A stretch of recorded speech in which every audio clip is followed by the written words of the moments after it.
Magandang araw po, Pag-asa Weather Update. Alamin ang lagay ng panahon ngayong araw ng Lunes, September 18, 2023.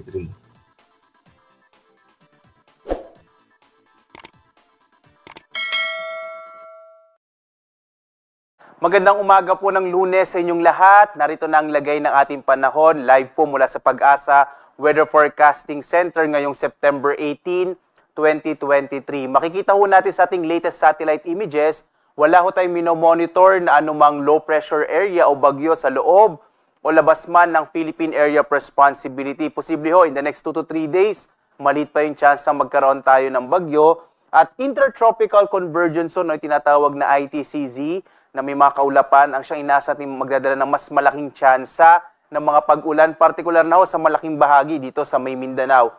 Habang sa Luzon at sa Bay Visayas, mga isolated o pulong-pulong pag-ulan, pagkilat pagkulog naman ng mararanasan natin, inaasahan pa rin natin na posible na medyo mainit pa rin sa tanghali habang mas malaki yung tsansa ng mga localized thunderstorms sa hapon hanggang sa gabi, kaya mainam magdala pa rin ho tayo ng mga pananggalang sa ulan.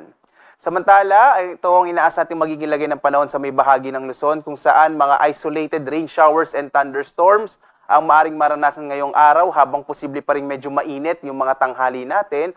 Ang agwat nga ng temperatura sa lawag nasa 25 to 32 degrees Celsius, sa bahagi ng Baguio 17 to 24 degrees Celsius at sa Tuguegarao hanggang 34 degrees Celsius, habang sa Kamaynilaan nasa 25 to 33 degrees Celsius, sa Tagaytay 22 to 31 degrees Celsius, sa Legazpi, sa may bahagi ho ng Bicol, sa 25 to 33 degrees Celsius, Kalayaan Islands 24 to 33, habang sa may bahagi ng Puerto Princesa, 25 to 33 degrees Celsius. Dumako ho tayo sa Visayas at Mindanao. Malaking bahagi din ng Kabisayaan ay makararanas ho ng generally fair weather habang mas malaki yung chance ng mga pagulan sa hapon hanggang sa gabi. Ang agwat ng temperatura dito sa Iloilo, 25 to 32 degrees Celsius. Sa Cebu, 25 to 32. Habang sa Tacloban, 26 to 32 degrees Celsius. Malaking bahagi naman ho ng Mindanao ang makararanas ng maulap na kalangitan at mas malaking tsansa ng pagulan ngayong araw.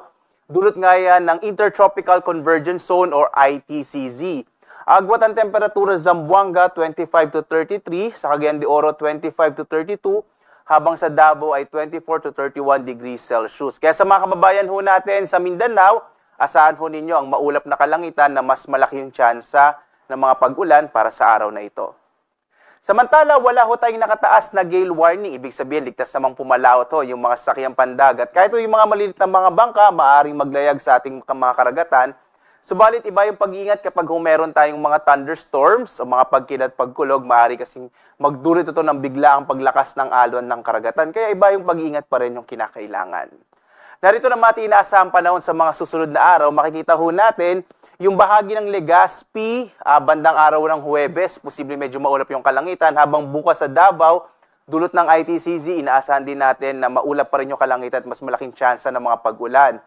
Sa bahagi ng Kamaynilaan, sa mga pupunta ng Baguio, gayon din dito sa may Metro Cebu, inaasa natin hanggang araw ng Huwebes, generally fair weather ho tayo pero may mga tsansa pa rin ng mga isolated rain showers and thunderstorms sa hapon hanggang sa gabi. Sa Kamaynilaan, in the next 3 days, agwat ho ng temperatura ay 25 to 33, sa Baguio, nasa 17 to 24, habang sa Legazpi, 25 to 33 degrees Celsius. Pagdating sa Metro Cebu, ang agwat ng temperatura ay 25 to 32, habang sa Metro Davao, 24 to 32 degrees Celsius.